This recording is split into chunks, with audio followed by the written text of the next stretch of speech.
Salut à tous, je vais vous emmener aujourd'hui à la Conette avec la famille Frisson. Il y a quelques années, j'ai découvert leur Grenacha et j'avais été vraiment sublimé, séduit par cette cuvée. Et donc ça m'avait interpellé, je voulais vraiment rencontrer les femmes et les hommes qui se cachaient derrière ces bouteilles et ces étiquettes. Et donc on était à la Conette et on a pu déguster le Grenacha 2015 qui avait été vinifié par Françoise et on a pu redéguster le 2018 qui est vinifié par les enfants, la nouvelle génération. Oui, c'est vrai. Ils sont là d'ailleurs, Mathias et Sarah, tous les deux.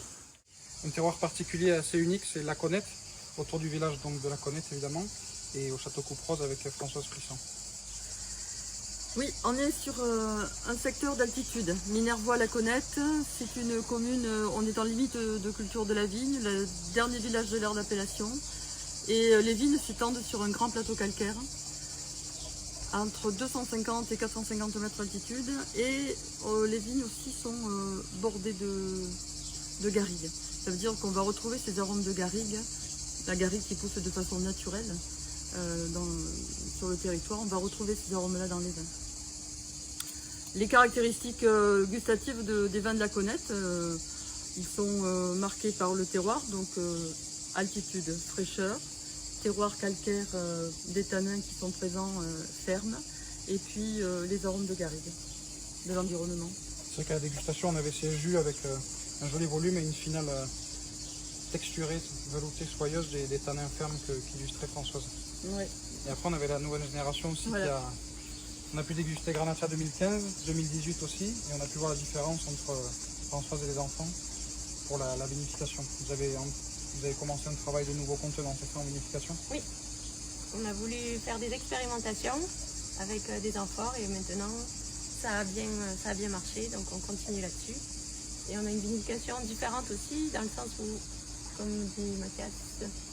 Oui, mais on est parti maintenant sur vraiment une vinification.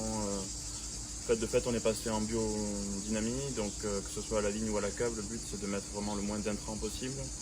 Donc à la cave, on garde quelques sulfites avant embouteillage, le moins possible. On va vraiment adapter en fonction. Et à la vigne aussi, on est vraiment sur le moins d'intrants possible avec quelques tisanes, le moins de cuivre.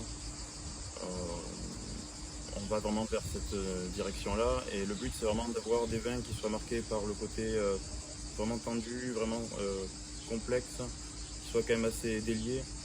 Et pour atteindre des buts comme ça, il nous faut aussi changer tout ce qui est élevage pour partir vers des élevages qui soient plus doux, sur du demi-muit, voire des cantins un petit peu plus grands.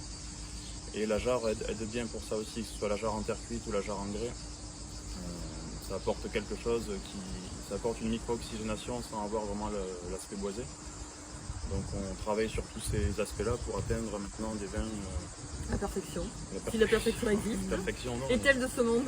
Elle n'existe pas, mais en tout cas des vins qui sont peut-être plus précis, plus déliés, qui sont bons maintenant et à la fois qui seront bons, j'espère, d'ici 10 ans, 15 ans. Voilà.